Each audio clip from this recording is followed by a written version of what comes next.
Hey, what's up, y'all, and welcome in to another Friday Live. I am Dr. Kawana D, your government contracts expert, and I help high-level entrepreneurs who are action takers to create wealth with their business by teaching them how to leverage government contracts to scale, right? Much faster. And so today, I'm actually going to share with you 3 truths about government contracts that I think every entrepreneur should know, especially if you're on this journey and trying to figure out if government contracting is going to be the thing for you to actually reach your dreams. And so if you're here today because you want to know what those 3 truths are, sit tight. Let me know in the chat where you're joining from, what type of business service you have, and we're going to dive right in. Okay. So, the 3 truths, of course, there's 3 things that I want you all to know about government contracts. Over the past few years, I've actually helped thousands of entrepreneurs actually get themselves pre-qualified to sell to the government. And of course, hundreds of entrepreneurs actually start landing lucrative contracts to scale and grow their business to the tune of 6 million and growing. And those numbers are constantly increasing over the past years, right? So those numbers are constantly increasing.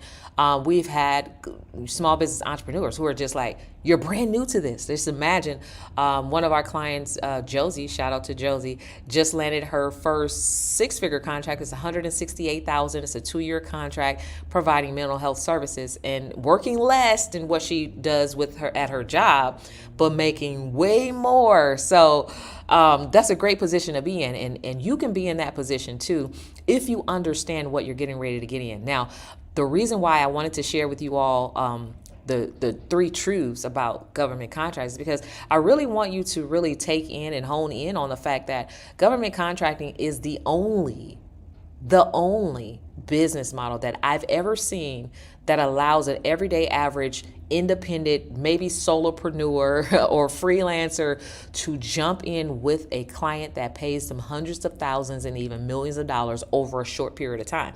This is the only industry that where I've seen a person was able to quadruple their pay, what they would normally make in a year, and get that in a single month. It's the only industry where I've seen you don't have to have high overhead to pay for marketing and advertising and all these other things, and also at the same time be able to land a lucrative contractor client like the government who actually have deep pockets to pay you not only what you're worth, but what you probably didn't even know you were really worth, right? And so if you did not know that government contracting, of course, by the rules that govern how it works, it's a game changer for even the everyday person. So if you don't know how valuable this could be for you and your family, regardless of where you are in your business or what's going on financially, this can change your life. Okay. So with that said, I want to jump in to share with you 3 truths, and I'm going to break down exactly what I mean by those 3 truths. So number one, when it comes to government contracting, it is not for everyone.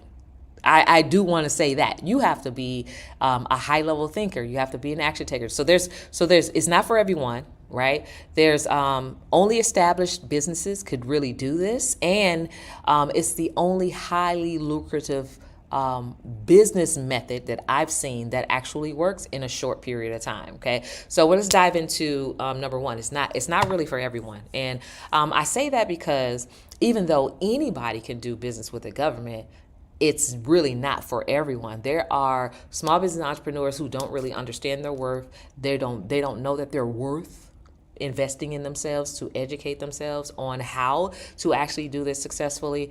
They don't know that they're worth to get paid more value for the exact same thing that they're underpaid and overworked for. They don't really know that. And it's not to anybody's fault.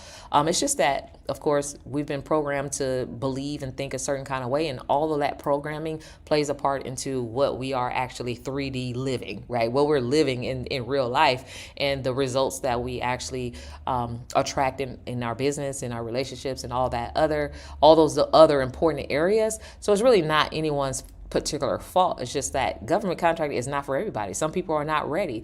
Some people, some small business entrepreneurs have to do a lot of more personal, professional development before they can really grow to the level of becoming a premium entrepreneur that's required for you to actually do business with the government. Some of you have to further develop exactly what your not only your dreams and your goals are, but what is your purpose, right? What problems do you solve? What is your contribution into this business world, right? So some of you have to, get to know you a little bit more and what it is that you actually do. So, and I say that because, of course, over the past few years, and I've been in business for over 2 decades, well over 2 decades, and there's a lot that I've seen. There's a lot of people that I've seen come, a lot of people that I've seen go, a lot of people that I've seen success, a lot of people that I've seen fail drastically because they didn't have what it took to like get back up and learn from their mistakes and progress forward, but they give up too soon, right? And so it just kind of reminds me of it's a worship song that talks about reaching beyond the break, right? You got to learn to reach beyond the break, because if you are not equipped for some of the things that you have to sustain as an entrepreneur in business and growth and development, then of course it's going to be more difficult for you and it's easy to give up. And so, so 3 types of people who it actually can work for are action takers. You must be an action taker when it comes to government contract. There's opportunities that are coming down the pipeline on a regular daily basis, like literally every hour, across every agency, across all 3 levels of government. There are opportunities that are coming down the pipeline, and all those opportunities are tied to a specific deadline, right? Which means that if you're a person who procrastinates, then this is probably not going to be the best working like type of relationship for you. This is not going to be like the best experience for you, because those deadlines, like, they're very strict on getting documents in on a certain time, on a certain date, in a certain method. And so you definitely have to be an action taker in order to meet and exceed those requirements, right? And so if you're not an action taker, a lot of opportunities, like, you can just watch pass by because maybe you thought you had time, or maybe you thought you can get it in after the deadline if you plead your case. No, you have to be an action taker. Literally, some of the opportunities like that are on the pipeline today. If you take action today, within 90 days, you can actually be cashing out on those opportunities. And so, so you definitely have to be an action taker. The second type of person who this works for are decision makers.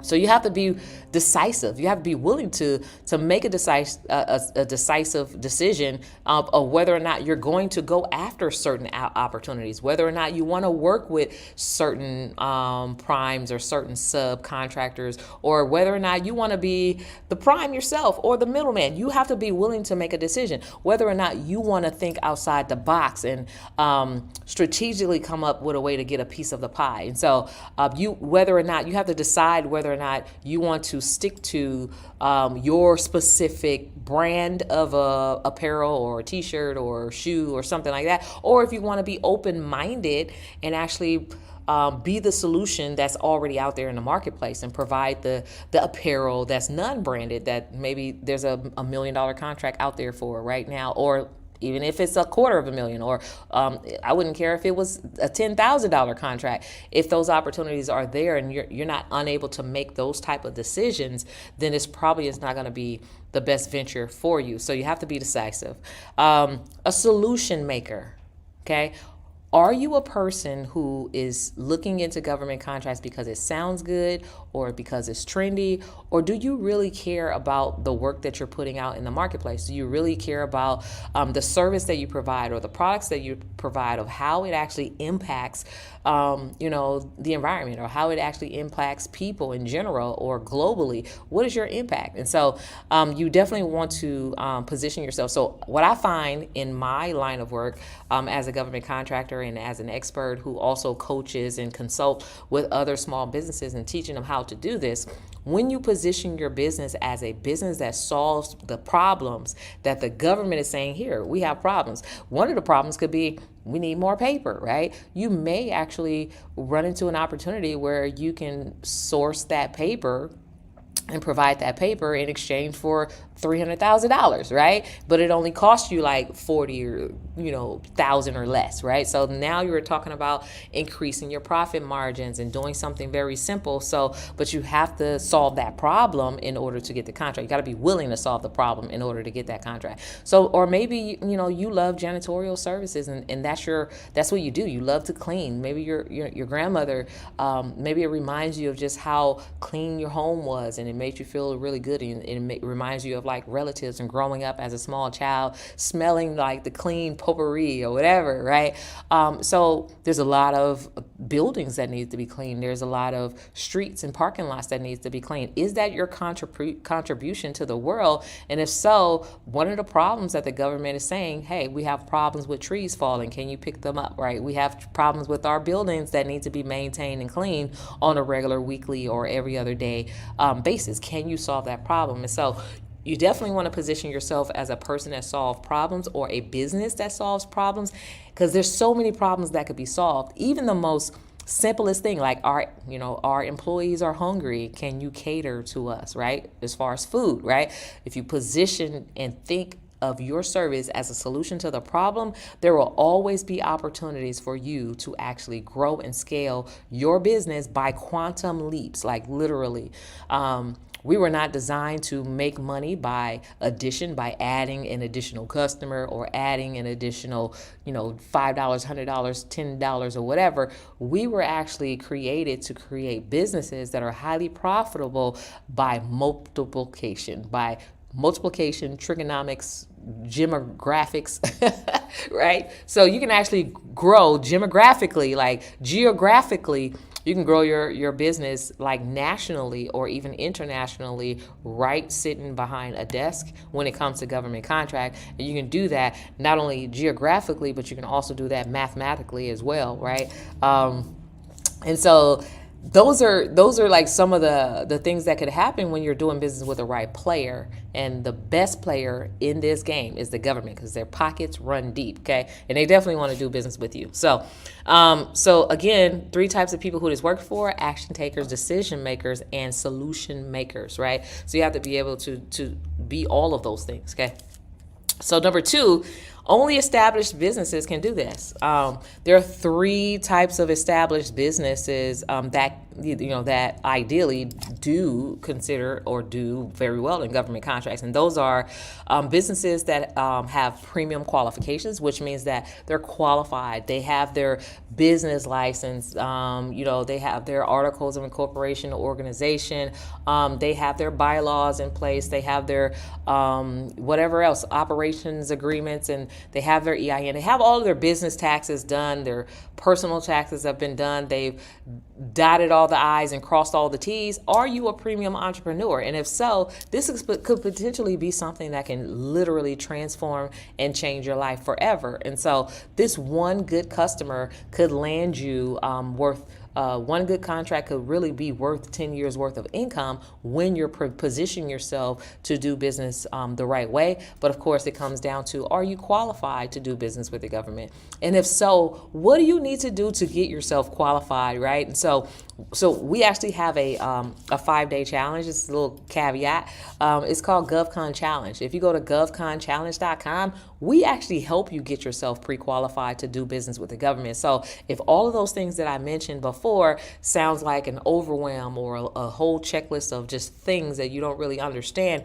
this is going to be the best place for you to not only understand what it takes to be a premium qualified entrepreneur and have those qualifications, but also to see what's on the table for you, and to see like, how can you create a game plan or a business plan for yourself to grow in the next 12 to 18 months bigger than you've been, right, over the past 5 years, right? You can do that when you actually understand how all of this works. All of that, of course, we cover in GovCon Challenge. So if you go to govconchallenge.com, you definitely want to get registered as VIP, because you also get to join me behind the scenes, ask questions, all the stuff. You can get the best value out of attending that 5-day challenge. And so aside from being a premium qualified entrepreneur, you also must have a premium offer, right? So what do you mean by that, Dr. K?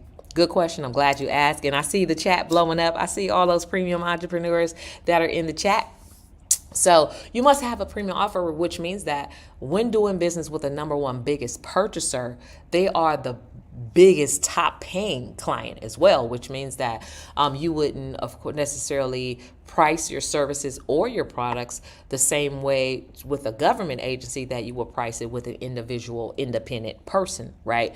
And so the government pays, I would say 4 to 5 times, if not more, at more than what you would normally get paid with an individual person, because they have the money to be able to do that, and they pay you top dollars for your service. And so they're only looking for premium entrepreneurs, so that who has a premium offer, so that they can actually pay you well. And this is in return actually helps you to scale your business much faster than if you were to not have a premium offer and just be offering bottom rates or discounted rates, right? And so another reason why having a premium offer is very important is if you underprice yourself to the government, that could be a problem too, right? So they actually have different vehicles that they put opportunities out in, different ways that you can respond. And one of those vehicles could be like, maybe they're going to go after the lowest bidder. And in that case, that's fine if you have a low bid offer. But even still,